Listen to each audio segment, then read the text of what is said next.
ত্রয়োদশ জাতীয় সংসদ নির্বাচনে সংবাদ সংগ্রহের জন্য সাংবাদিক আলোকচিত্রী বিভিন্ন প্রতিষ্ঠানের প্রতিনিধি সহ গাড়ি চালকদের জন্য আলাদা লগ ইন করে রেজিস্ট্রেশন ও অনেক ধরনের তথ্য প্রদানের প্রক্রিয়া নিয়ে ক্ষুব্ধ সাংবাদিকরা। জটিল প্রক্রিয়ার কারণে কেউই রেজিস্ট্রেশন করতে পারছে না বলে সাংবাদিকদের অভিযোগ। নির্বাচন কমিশন জানিয়েছে, প্রক্রিয়া সহজ করার জন্য বৃহস্পতিবার সিইসির সঙ্গে বৈঠক করবেন সাংবাদিকরা। লায়লা নওশিনের রিপোর্ট। আসন্ন ত্রয়োদশ জাতীয় সংসদ নির্বাচনের বাকি আর মাত্র 14 দিন। এরই মধ্যে সব ধরনের প্রস্তুতি সম্পন্ন হলেও নির্বাচনের সংবাদ সংগ্রহের অনুমোদনপত্র নিয়ে দেখা দিয়েছে জটিলতা।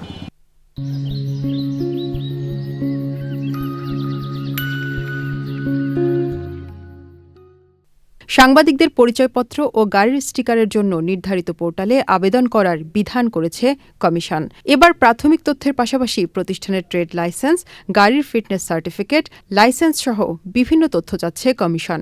অতীতের চেয়ে এবার অনেক বেশি তথ্য চাওয়ায় ও ব্যক্তিভেদে আলাদা করে লগ ইন করে রেজিস্ট্রেশন চাওয়ায় তা সম্পন্ন করতে জটিলতায় পড়তে হচ্ছে গণমাধ্যম কর্মীদের। আমরা মনে করছি যে এখন যে অবস্থা আছে এটি সাংবাদিকদের কার্ড সংগ্রহ এবং স্টিকার সংগ্রহ ক্ষেত্রে সহায়ক না, বরং প্রতিবন্ধক। এটি অনেকটা সংকট তৈরি করবে সাংবাদিকদের কার্ড নেওয়ার ক্ষেত্রে, কেননা এই যে প্রক্রিয়া, সেই প্রক্রিয়াটি হুট করে একটি জাতীয় সংসদ নির্বাচনের আগে হোক। নতুন গণমাধ্যম নীতিমালা নিয়েও আপত্তি রয়েছে সাংবাদিকদের। এ নিয়ে ইসির সাথে কয়েক দফা আলোচনা করেও মেলেনি সমাধান।